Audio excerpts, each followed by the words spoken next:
Hello everybody, this is InnerVision07 and this is my first attempt at a YouTube video because, well, I don't know, why not? Something to do.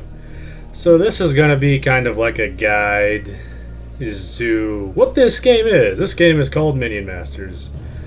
And my goal is, well, basically I'm just going to be making content for this game. My main objective I'll probably start a little playthrough series for this adventures mode because there's a story.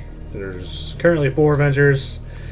I could do a little series on that, I think is what I'm going to start with, and then I'm also going to do a bunch of 2v2s because those are amusing and fun to watch. But this, since it's my first video, is just going to be kind of like, what's my objective and kind of like a guide of how this game works and stuff. So I guess all I'm really doing this for is I just have a passion to want to put stuff out there. Because why not, you know? Because if I can help make someone laugh, fuck it, you know, that's something. You know, little Timmy out there, I know you, Timmy, you're going to be watching my shit. You know, I'm going to make you laugh. You know, if I can do that, then, it's worth it. I don't really have high expectations, especially starting with this game, because this game it's got a decent community, but it's not big in anything. You know, I'm not doing this expecting success, and I don't feel like anyone who starts YouTube should be expecting to do this and, you know, have great success with it. You know, you do it having an ambition and stuff, and that's the point of it, you know? And, yeah. I guess that's pretty much it for the intro. Okay, so now to what this game is. So this game here is Minion Masters. As I said before. Duh. But we're just going to start off. So I guess I'll kind of explain like what everything is in this game and then go from there and like what units are. There's units. So basically, I guess to start off with is you have cards. Your deck consists of 10 cards.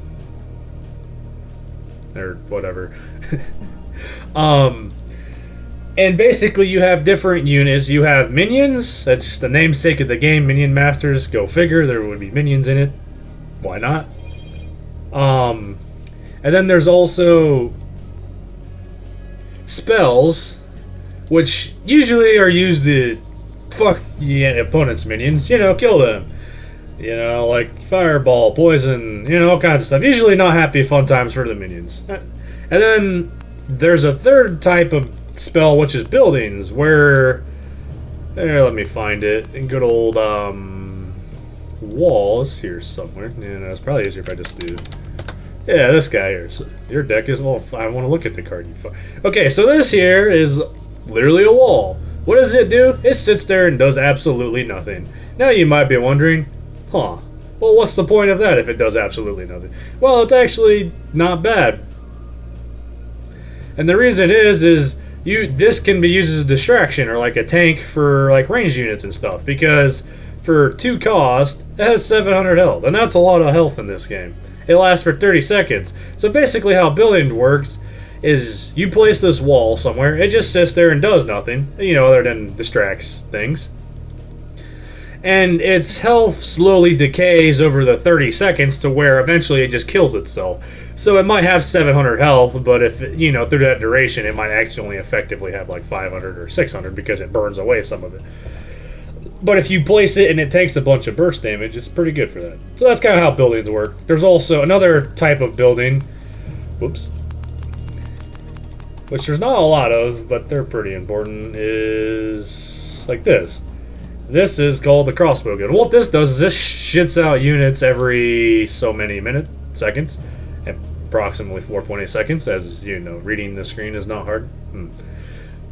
Yeah, and it will shit out a crossbow dude, which is a weak range unit, every 4.6 seconds, and you place this and you try to protect it, and the goal is to hopefully place something big in the way and build up a push behind it. But that's kind of like a different type of building. And then there's also buildings that shoot stuff. I gotta find one. Okay, I guess I can talk about... This is kind of like a unique building, this Bridge Shrine.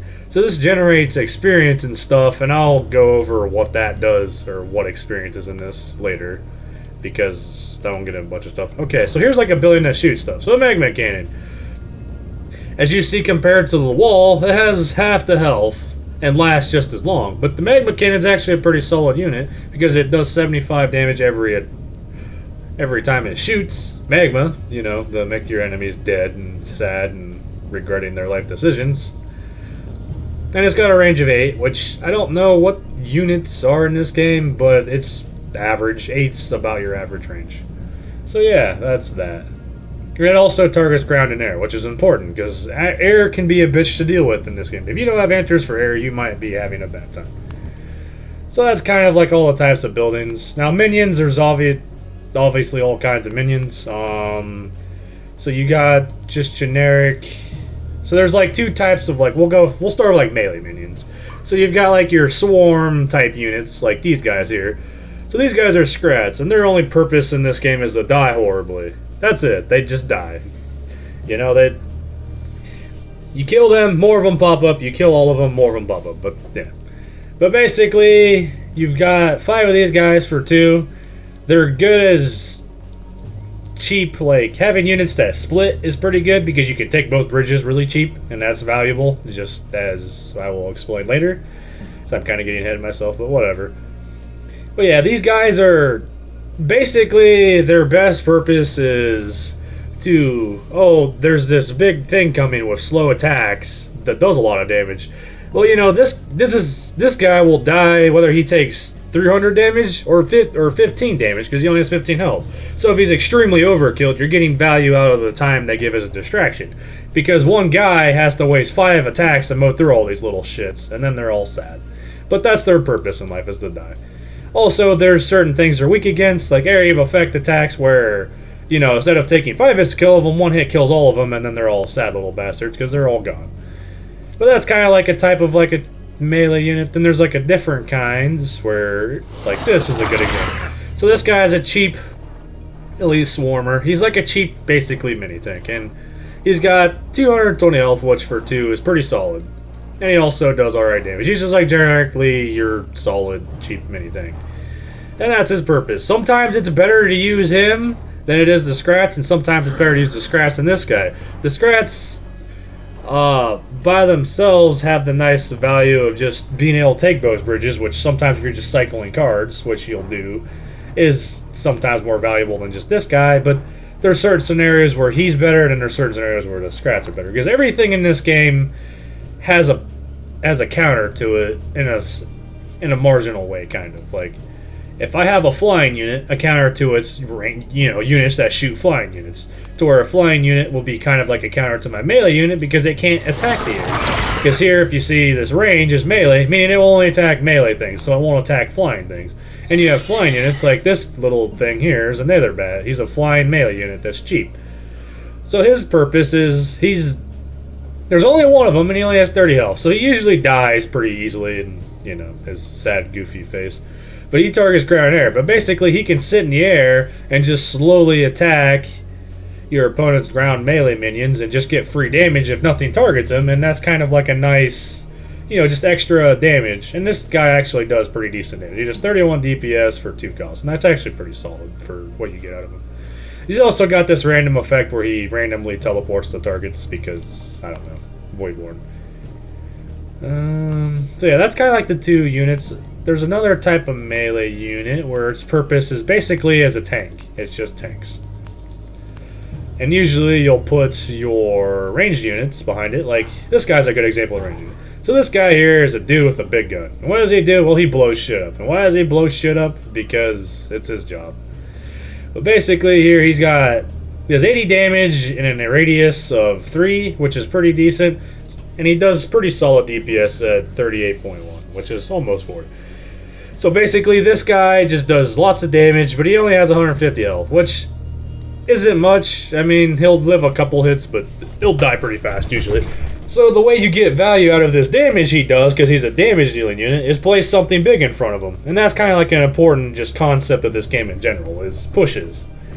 So this guy, you know, while he's great at, you know, annihilating stuff, given his namesake, you might want to throw something like this guy, a living statue in front of him.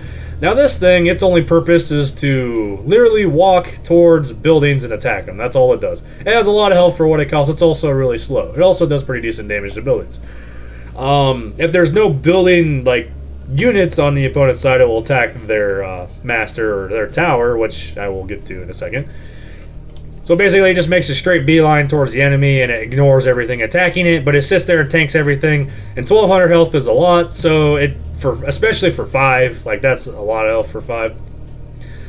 So it does its job. It tanks, and if you have Annihilator behind him, Annihilator will just annihilate everything, and that's kind of like the concept of what you're going for. You know, just like basic generic stuff. There's obviously a lot of stuff here and complicated synergy, not super complicated, but synergies and stuff. And I'm not going to go over like explaining that. I'm just giving a quick rundown of like different types. So like a ranged unit that's pretty notorious is this guy here, Harbinger.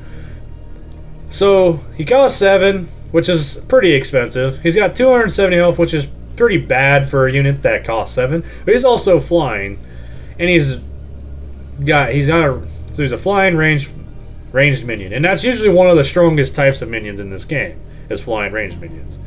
And the reason being is, well, basically he sits back, melee units won't actually attack it, and the only thing that can attack it's other ranged unit, but his range is 14, and he's got really long range. So basically what you do with him is you play him back in the corner, and he attacks pretty slow at 5 seconds, but he does 250 damage, and he knocks things back. He's got like kind of it doesn't say anything here. I guess it says causes a knockback, but it doesn't really like say specifically like, oh, he's knocked back 3 units. But basically, you play him in the back, and he just gets value out of staying out of range of all of the shit that can kill him, and just, you know, dealing pretty solid damage. And that makes him, basically, if you don't have answers to deal with this guy, whether it's spells or ranged units or flying units to attack him, he'll push your shit. He'll eventually get so much value that he just makes you sad and you die horribly. But yeah, that's kind of like that's like the end-all be-all flying unit is Harbinger almost, for the most part. There's kind of a unit that's similar to him, which is let me find it real quick. Herald Almir, maybe. So this is kind of like the same thing as Harbinger, but he's melee focused, where he whips shit and like an AOE. His AOE radius is 2, and he kind of serves a similar purpose to Harbinger, where it's a flying unit that just does a shitload of damage, and, you know, you play it over your enemy's melee stuff and does damage to him.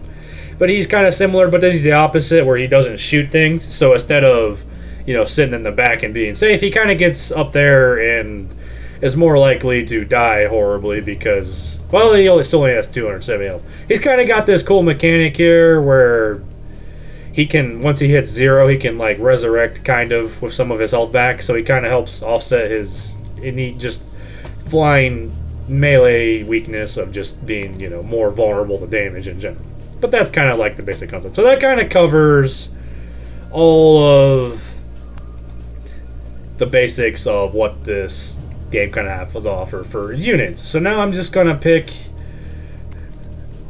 a deck here and just kind of explain what's the purpose of all these units here, and like what's my master and all that stuff. So a big part of this game is, well, the namesake Minion Masters is your master. Your minions have masters, and you have 11 masters right now. There's actually a new one coming out soon, but you know, that's whatever. He's not out yet, so it doesn't matter. So we've got, just to go over all the masters real quick, there's Stormbringer, Volko, Mordred, Ravager, Ratbow, King Puff, Apep, the Setsu, Milloween, Dora, Diona, and Milloween. So that's all the masters currently in the game. And each of these masters have different strategies. So basically how the game starts is you both start at... Okay, so I'll just actually start just kind of like a thing against the bot, just to kind of go over the basics. Yes. So basically how it starts is... So there's my guy. I'm currently playing as Stormbringer against this bot who is King Puff. And right here I have So I'm Stormbringer, and I've got 3 abilities right here. Long Shot, Aerodynamics, and Lightning Reflexes. So basically, you get experience passively, as I've got here. Right now I have 3 experience, and my opponent has 4 experience. And if you control these bridges, like see how this bridge is marked blue and that one's marked red? So basically this bridge is generating me XP, and then this bridge up here is generating my opponent's XP. So a big point of this game is to try to control these bridges. So now I place some little shits there to take that bridge, they control it, but they're all going to get mowed down by that guy, which is fine. But that's just how it works. And that's kind of like the main objective. And basically, once you get so much experience, you unlock these perks, which make you stronger and give you advantages over your opponent. And basically, if you can get to these before your opponent do, you should hopefully get an advantage over helping kill your opponent. Because basically, I have a tower here at 3,000, and they have a tower, and your opponent has a tower at the same amount of health at 3,000. And basically, the objective is to make your opponent blow up horribly and kill his open dreams, which isn't too hard to do. So now I'm going to kind of explain. So that's kind of like how the game works. Also, if you noticed here, you get this little bar that fills up passively. So basically every so many seconds this goes up, and this is basically my mana. And my units cost a certain amount based on how strong they are and what they do. So like these little, your little scrats here, the little shits as I like to call them, they only cost 2. So they're pretty cheap, but obviously they don't do much certain times.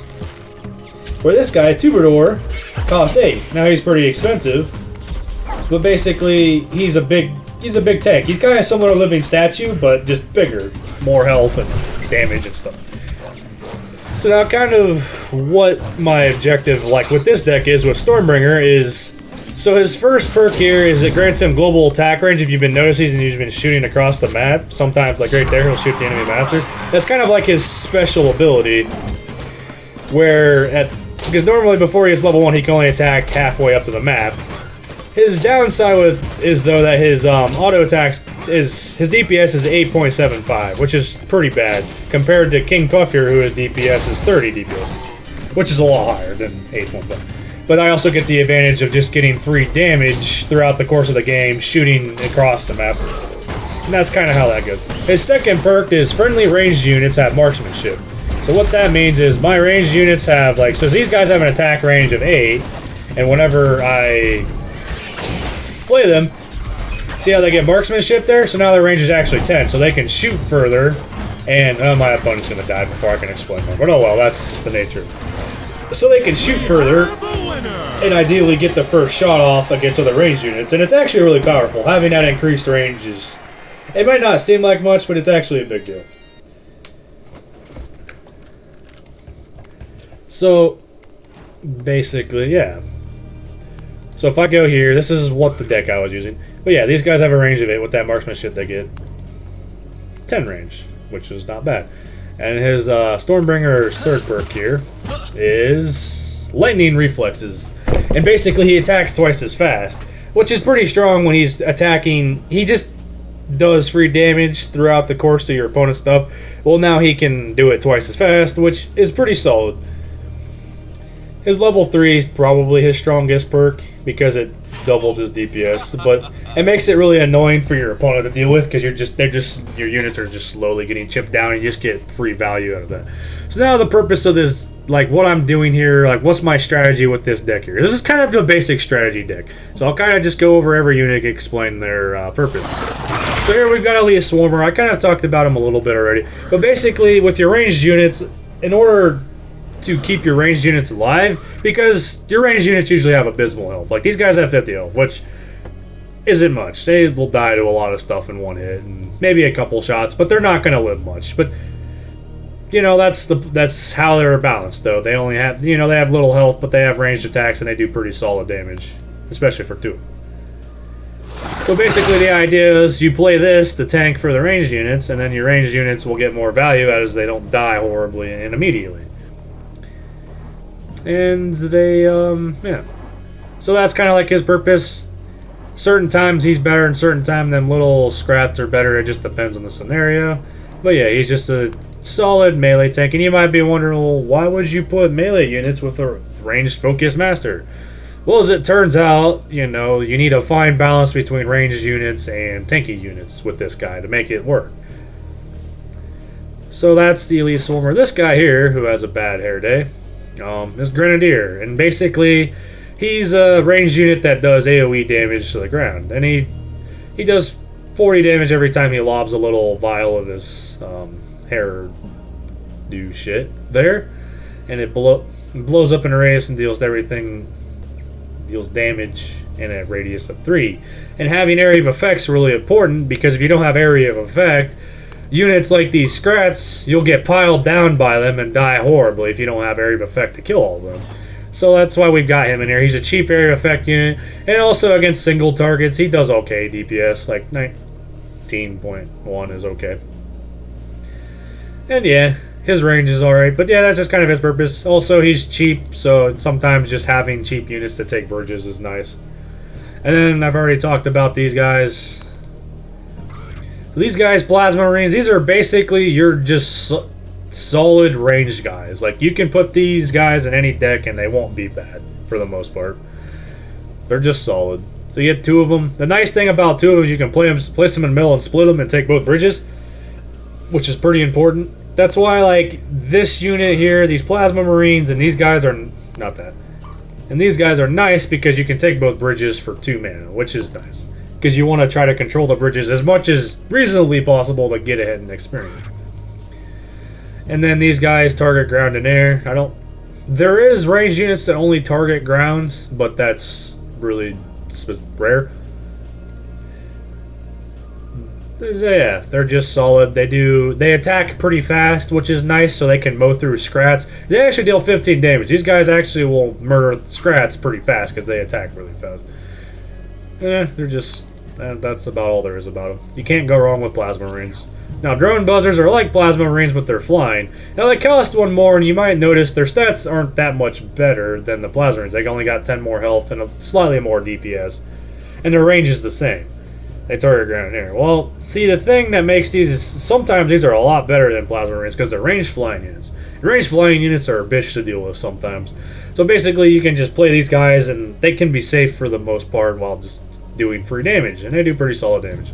And also with the increased range from Stormbringer that gives them, they're just solid units. I like them a lot. They also can be killed pretty easily by spells. That's their weakness, but that's how they're balanced out, you know. There's spells that can answer them for cheaper, and that's kind of how it goes. So now this spell here, Fireball, I'd pretty much like to run in everything if I can. It's just your generically decent, good spell. It does 170 damage of a radius of 4.5, and it has a cast delay of 2 seconds, which isn't too bad. But basically what the cast delay is like, if you got a guy running along here, and he'll end up here by the time the Fireball gets there, you gotta lead it. So if the guy's coming along, you gotta aim your Fireball here, so you know when he gets there, it actually hits him and blows him up horribly. Otherwise, if he's here, and then you targeted him here, and he walks away, you'll miss it, and then you'll be sad. So that's kind of like what you gotta account for with cast delays sometimes. It's usually pretty easy to get used to. But basically, Fireball, I think is an essential spell to almost always run, because this will kill lots of support units. Like, this can kill that Annihilator guy I talked about earlier, which if you don't have an easy way, because your minions are retarded. They're going to attack the thing in front of them. They're not going to, we're going to target the Annihilator. No, they're going to attack the thing in front of them. And that's the problem, because the thing in front of them will take them a lot longer to kill than like the Annihilator behind the big like living statue. And that causes... So that's why like having a spell is where you can get to them back support units, and 170 damage will kill a lot of them, or do enough damage to where they're severely weakened to where they die, it can be finished off really easy. So that's kind of why I like Fireball a lot.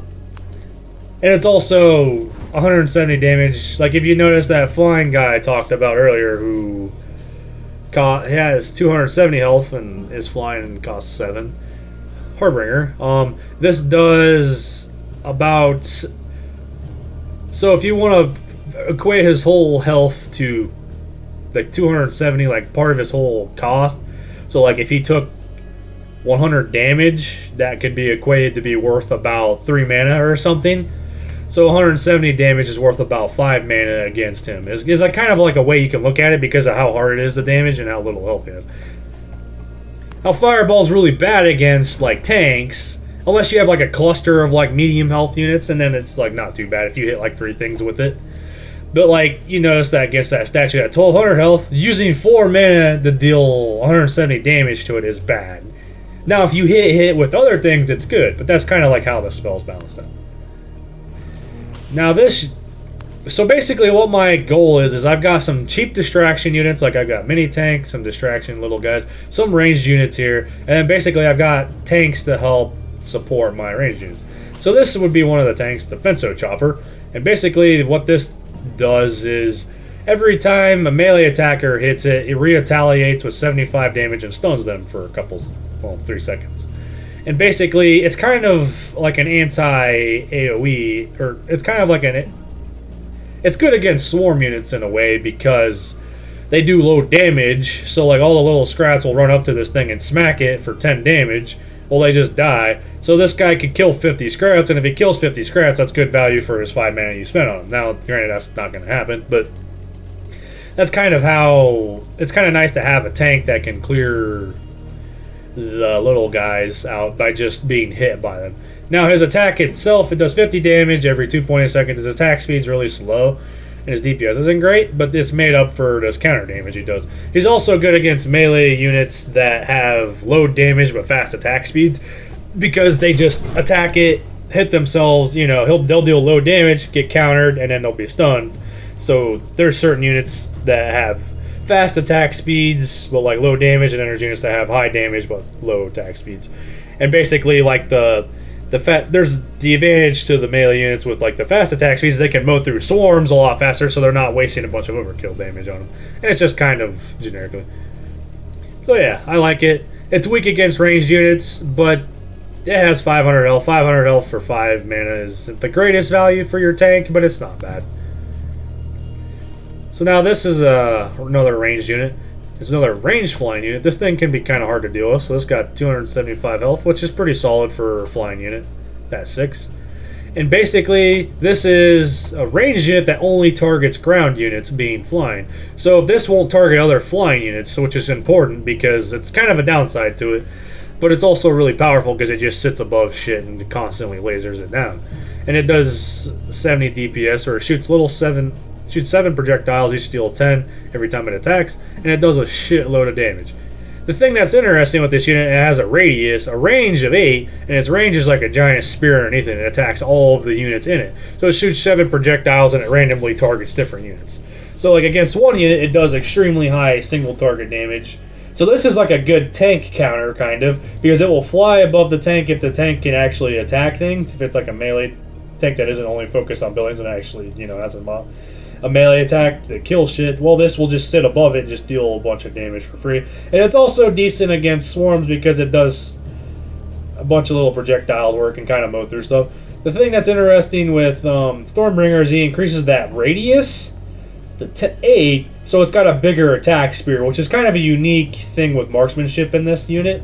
So it's kind of cool, but yeah. So this unit's just kind of like a good unit to play. I like this unit because one of Stormbringer's weaknesses as a master, since he does such low DPS, is getting his shit pushed in by like a big tank. Kind of like the ironic strategy of what we're trying to do with this deck here. So having a unit that has extremely high damage to help try to kill them tanks faster is really nice. And that's what that purpose serves. So now this crossbow guild is kind of like the main focus of what this deck is. Basically, I have Stormbringer to buff these crossbow dudes that come out. And a crossbow dude is, I can just go to the units right here, are these guys. So basically that building spawns one of these guys every so many, like almost 5 seconds. And basically if you compare it to the Plasma Marine, it's a weaker version of him. It's got decent, still does 15 damage, but it attacks slower and it's got less health. It's got the same range. But basically these guys will just consistently spawn out of this. And the idea is you place this in the back. They get extra range, which is really nice. And then you place like a tank in front of it, and then basically these guys support the push, and you just push your opponent's stuff in with this. Now the buildings have weaknesses and stuff. Like, you got to know the right timing to play this, otherwise it will go poorly for you and you'll cry horribly. But yeah, that's kind of what this building is for. Now the big daddy tank I'd like to play in front of that building would be Troubadour here. Now Troubadour, similar to Living Statue, for 8 for 8 mana, he's got 1800 health, which is a lot. It's one of the highest health values in the game. He moves really slow at a speed of 2, which can help. Him being slow is a downside and an upside at the same time. Since he's so slow, he's not going to run off and suicide with no support because he only targets buildings. So anything attacking him, he's not going to kill it unless it's a building or the Master Tower.